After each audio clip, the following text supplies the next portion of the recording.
Magandang araw po mga kawangis ko kung saan man sulok ka man ng mundo. Ito inyong lingkod Anton Olson sa mga kapwa ko OFW dyan sa Middle East, Yumkin Sayed. Bago po natin panoorin po yung video ni Pipi Sara tungkol sa kanyang pahayag, isang subscribe muna dyan at isang likes muna. Kasi nga ngayon, nagbigay na ng pahayag si Pipi Sara tungkol sa inahahin sa kanyang impeachment. Complain laban ng mga Makabayan Black dyan sa Kongreso. Parang sinasabi ni Pipi Sara na hindi makatotohanan ang kanyang sinasabi. Ito ay politika lamang ang ginagawa at panggigipit sa kanya. Kaya hindi po nakakatuwa po na sa mga tao na nag-ahin ng impeachment complaint laban kay Pipi Sara ay hindi maganda. Dahil unang-una, lahat na lang nakatuon sa mga Duterte. Kapag ang kinakalaban po ay mga Duterte, lahat sila po ay sama-sama at kumakanta. Kahit hindi totoo, pinapalabas nila totoo kasi ayaw nilang patakbuhin si Pipi Sara talaga sa 2028 kasi nga talagang sisingilin sila ni Pipi Sara sa 2028 election. Tandaan nyo yan. Ito po ang kanyang pahayag ni Pipi Sara tungkol sa impeachment complaint na sinadbit dyan sa Kongreso.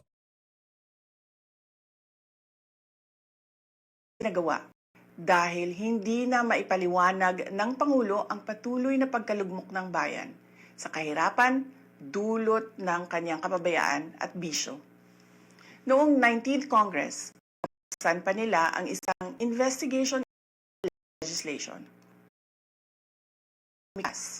kundi upang magsagawa ng isang malinaw na fishing expedition para sa planadong impeachment laban sa akin.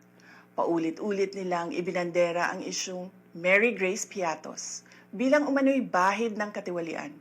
Kahit na sa kabila ng lahat ng investigasyon ay wala silang naipakitang kahit isang direktang paglabag sa paggamit ng confidential funds. Sumunod na dito ang bentahan ng mga pirma para sa impeachment at ang mga tinaguriang for later release. O diba? Diba? Talagang ginigipit lang talaga si Pipi Sara eh. Ang mga nahiyupak na yun ng mga demonyo na nagpapagulo sa taong bayan. Parang si Pipi Sara parang hindi na nila nirerespeto, no? Parang tingin sa kanila. Parang tingin nila isang lang sila, isang posisyon lang. Tandaan nyo siya, isa siya sa pinakamataas na posisyon sa buong Pilipinas. Talagang hindi natin alam talaga kung ano nangyayari sa Pilipinas. Lagi na lang mga Duterte pamilya ang binabakbakan ng mga pakakaliwa. Tapos, nagsanipwersa na yung mga pinklawan, mga dilawan, di ba? Mga kawangis ko.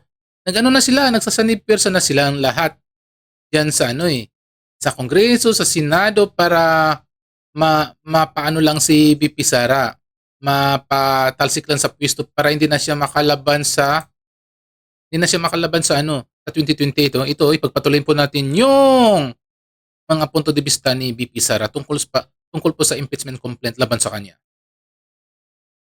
Ang Kamara upang itulang ang impeachment laban sa akin. Mga pangyayaring mismong inamin na ng ilang mambabatas sa kanilang mga naging pahayag. Mga kababayan, walang kredibilidad ang akbayan upang mag-endorso o magsumite ng impeachment complaint. Pilit ng kanilang pinuno ang kanyang intensyong tumakbo sa pagkapangulo. Isang malinaw na indikasyon ng pampulitikang motibo sa likod ng kanilang mga hakbang. Huwag nating kalimutan ang makasaysayang talumpati noong Agosto 2024 ni Risa Ontiveros, kung saan malinaw niyang inilahad ang tunay na motibo ng akbayan bilang isang grupo. At habang ang anak niya ay may kapangyarihan pa, hindi magiging madali ang ating laban. While VP Sara is in power, the threat of a full-blown Duterte comeback is still a very real and present danger.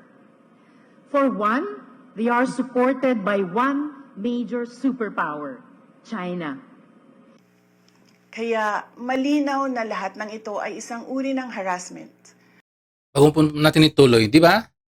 Tandaan nyo yung sinabi ni Risa Ontiveros. Sinabi talaga ni Ontiveros na hindi pwede talagang maupo o ipagpatuloy yung mga Duterte ang kanilang panunungkulan sa taong bayan.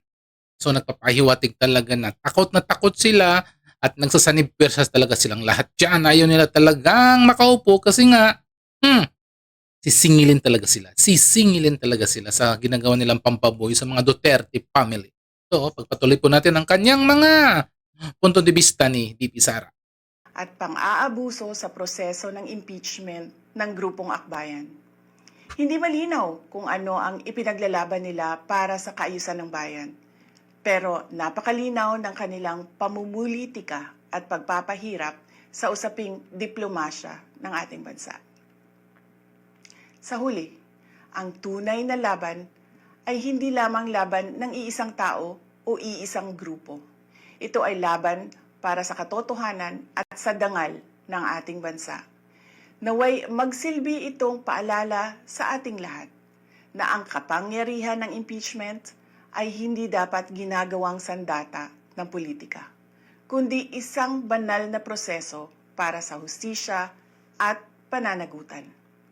Sapagkat O ayan ang mga kawangis ko.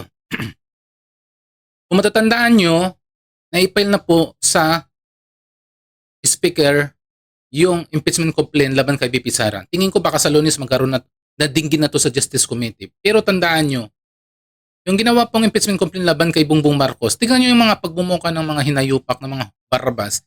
Di ba parang naka-smile pa sila, lalo pa dito si Lois Tro. Kasi alam nila yung yung galawan eh. Mapapansin nyo parang napaka-scripted pa lang. Unang-una may pa-walkout pa si Abante. No? Si Boy Dila may pa-walkout pa siya, di ba doon?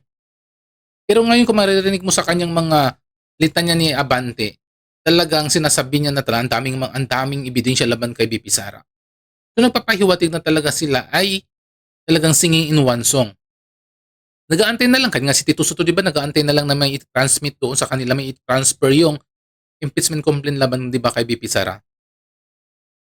Tandaan nyo yan, tandaan nyo mga kawangis ko. Di ba sabi ni Abante, pinabantayan lang namin ang pagdating ng impeachment complaint laban kay VP Sara.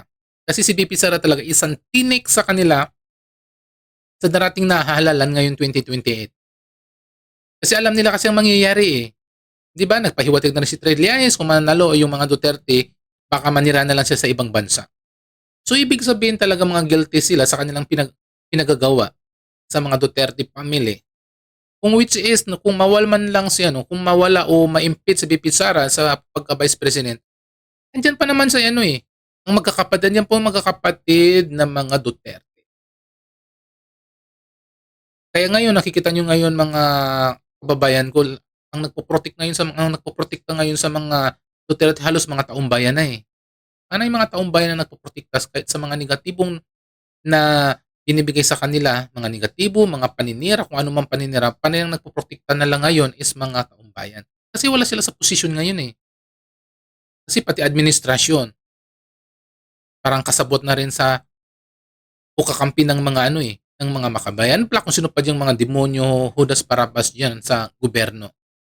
Kaya tuloy-tuloy eh, parang iniwaksin nila, dinadivert nila yung usapin. Ngayon tignan nyo, parang patay na yung usapin sa flood control, hindi na pinag-uusapan sa flood control, hindi na pinag-uusapan sa bilyon-bilyon ninakaw sa gobyerno.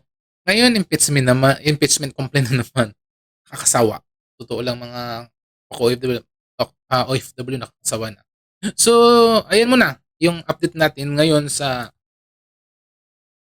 kay VP Sara. At sa ngayon, sa mga hindi pa dyan nakasubscribe sa akin, please subscribe my channel at sa mga kapwa ko OFW, masalam and bye-bye.